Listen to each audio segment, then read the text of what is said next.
Manifest பண்ணுங்க அப்படின்னு சொல்லிட்டு உங்களுக்கு எனக்கு நம்ம எல்லாத்துக்குமே பிடிச்ச ஒரு இயக்குனர், ஒரு கமெண்ட் கிரியேட்டர், பிரபலமான ஒருத்தர் வந்து சொல்கிறதை கேட்குறதுக்கு இங்கேருந்து நான் ஒரு 900 கிலோமீட்டர் ட்ராவல் பண்ணி போன கதை உங்களுக்கு தெரியுமா? ஸோ அதை தான் இன்றைக்கி இந்த ஷோவில் பார்க்க போகிறோம். So welcome to the show of 2 ரூபா கடலை மிட்டாய். நான் உங்கள் ஆர்ஜே குரு பேசுகிறேன்.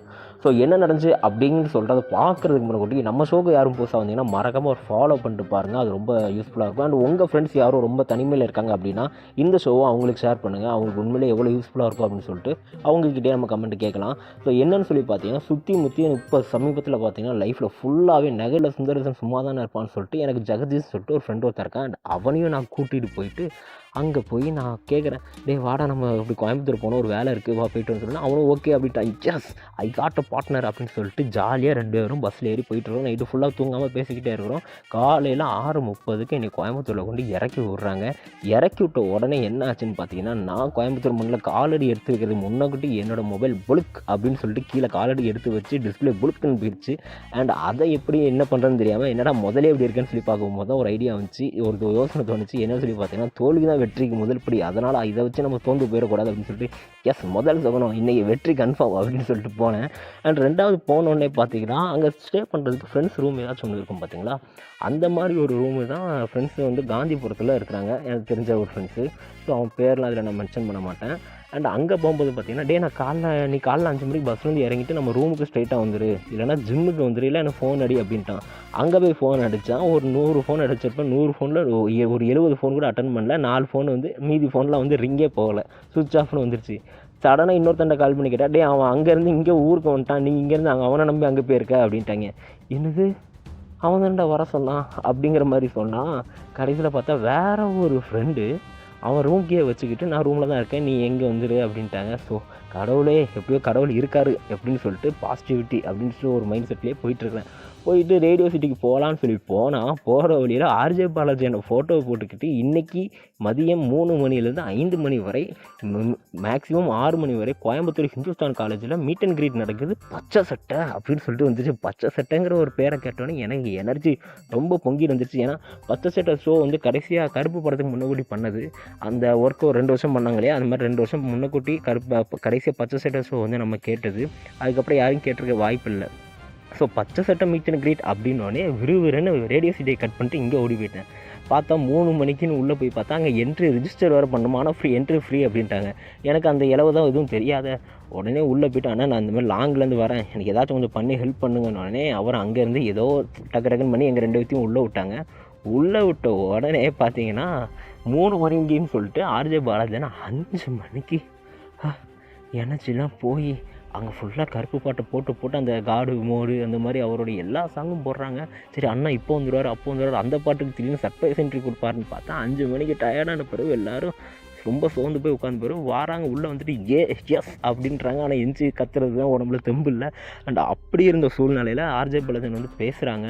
நான் அவர் கண்ணில் படணும் அப்படின்னு சொல்லிட்டு ஃப்ரண்ட் ரோவில் போய் உட்காந்துருந்தேன். ஆனால் ஃப்ரண்ட் ரோவை தவிர்த்துட்டு பேக் சைடு லெஃப்ட்டு ரைட்டு எல்லா பக்கமும் பார்க்குறாங்க. ஆனால் என்னை மட்டும் அவர் பார்க்கவே இல்லை.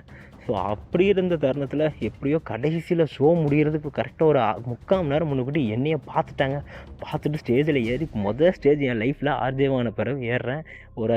ஒரு கெஸ்ட்டுக்கு, அதாவது எனக்கு பிடிச்ச ஒரு ஆக்டருக்கு நான் வந்து கிஃப்ட்டு ப்ரெசென்ட் கொண்டு போகிறேன். அண்ட் அங்கே போய் நான் மைக்கு பிடிச்சி பேசுகிற முதல் தருணம் எப்படி இருந்துச்சு அப்படின்னா, இவ்வளோ தான் நான் இந்த ஸ்டேஜ் ஏறதுக்கு நம்ம ஏன் அவ்வளோ கஷ்டப்படணுமா அப்படின்னு சொல்லிட்டு பார்க்கும்போது கஷ்டப்படணும், அந்த இடத்துக்கு போகிறது கஷ்டப்படணும், ஸ்டேஜ் ஏறது கஷ்டம் கிடையாது அப்படிங்கிற மாதிரி தோணுச்சு. ஸோ அதனால் இவ்வளோ விஷயங்களை தாண்டி அன்றைக்கி ஸ்டேஜ் ஏறி அன்றைக்கி ஆர்ஜே பாலாஜி கிட்ட அவ்வளோ நேரம் பேசுனதில் நான் ஒன்று கற்றுக்கிட்டேன். என்ன அப்படின்னா, உங்களை நீங்களே மேனிஃபெஸ்ட் பண்ணுங்கள். நீங்கள் லைஃப்பில் ஜெயிக்கிறீங்களோ தோக்குறீங்களோ, ஆனால் ஜெயிக்கிறதுக்காண்டி உங்களை நீங்கள் வந்து மேனிஃபெஸ்ட் பண்ணிட்டே இருங்க. மேனிஃபெஸ்ட் அப்படின்னா, இப்போ நான் இங்கே ஸ்கூல் படிச்சுட்ருக்கிறேன், ஆனால் நான் வந்து பெரிய ஆள் அனுப்புகிறேன், நான் ஒரு கலெக்டர் ஆகணும்னா நான் இப்போமே கலெக்டர் தான், நான் கலெக்டர் ஆகிறதுக்கு என்ன தகுதி வளர்த்துக்கணுமோ அது என்கிட்ட இருக்குது, நான் அதை இம்ப்ரூவ் பண்ணணும் அப்படின்னு நம்ம நினச்சிக்கிட்டே நம்ம அதை ஒர்க் பண்ணிக்கிட்டே இருந்தோம்னா கண்டிப்பாக அது ஒரு நாள் நடக்கும். அப்படிங்கிறது தான் மேனிஃபெஸ்ட் அப்படின்னு சொல்லுவாங்க. அந்த மாதிரி உங்களை நீங்கள் என்ன ஆகணும்னு நினைக்கிறவங்களோ நீங்கள் வந்து உங்களை மேனிஃபெஸ்ட் பண்ணிட்டே இருங்க. அது இன்றைக்கி இல்லைனாலும் என்னைக்காச்சும் ஒரு நாள் கை கொடுக்கும் அப்படின்னு ஆர்ஜே பாலாஜன் சொன்னாங்க.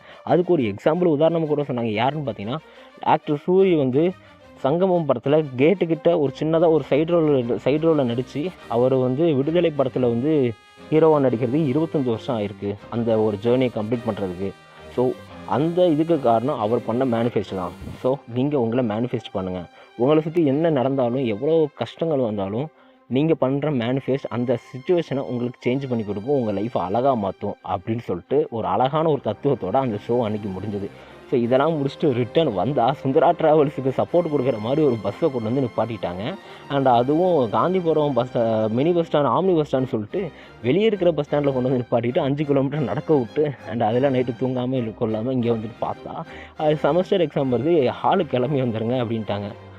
அப்பப்பா, ஒரு மனுஷனுக்கு வாழ்க்கையில் எவ்வளோ கஷ்டம், எவ்வளோ துன்பம், என்னால் முடியலடா பச்சு அப்படிங்கிற மாதிரி ரொம்ப ஃபீலிங்காக இருக்குது. ஏன்னா எனக்கு போட்டிருக்க சென்டர் வந்து எட்டயபுரம், கிட்டத்தட்ட 80 கிலோமீட்டர்ஸ், அரௌண்ட் 160 கிலோமீட்டர்ஸ் நான் பெர் டே நான் வந்து ட்ராவல் பண்ணணும் அப்படிங்கிற ஒரு இதனால். ஸோ இந்த ஷோ கேட்டுட்டு இருக்கிற உங்களுக்கு லைஃப்பில் கண்டிப்பாக ஏதாச்சும் ஒரு ஹார்டான சுச்சுவேஷனில் வந்திருக்கும். அண்ட் அதை எப்படி ஃபேஸ் பண்ணணும், ஓவர் கம் பண்ணணும் தெரியாமல் இருந்தீங்கன்னா உங்களை நீங்கள் மேனிஃபெஸ்ட் பண்ணுங்கள். அந்த மேனிஃபெஸ்ட்டுங்கிறத எப்படி பண்ணணும் அதுங்கிறத நீங்கள் தான் உங்களுக்கு வந்து தேடி கண்டுபிடிச்சிங்கன்னா, ஒவ்வொருத்தரையும் போட்டு கேட்டுக்கிட்டே இருந்தேன்னு வச்சுக்கோங்களேன், அவங்களோட ஐடியாவை தான் கொடுப்பாங்களே தவிர உங்களுக்கு அதில் சொல்யூஷன் கிடைக்கவே கிடைக்காது. ஸோ தாராளமாக, தைரியமாக, சூப்பராக உங்களை நீங்கள் மேனிஃபெஸ்ட் பண்ணுங்கள். அப்படியே நான் வந்து போயிட்டு நாளைக்கு இல்லை இன்னும் கொஞ்ச நாள் கழித்து இந்த எக்ஸாம்லாம் நடந்துட்டுருக்கு இல்லையா, நைட்டு 3 மணிக்கே எழுந்துச்சி கிளம்பணும், நைட்டு 9 மணிக்கு வீட்டுக்கு போவேன். ஸோ தூக்கம் ரொம்ப கம்மியாக இருக்குது. ஸோ அதனால் நான் இந்த ஷோவை இன்னும் கொஞ்ச நாள் கழித்து அடுத்த எபிசோட் போடுறேன். ஸோ உங்களை நீங்கள் நல்லா பார்த்துக்கோங்க, பக்கத்தில் இருக்கிறவங்கள முடிஞ்ச பார்த்துக்கோங்க. And very take good care of yourself. நான் உங்கள் ஆர்ஜி குரு பேசுகிறேன். ஸோ பாய்.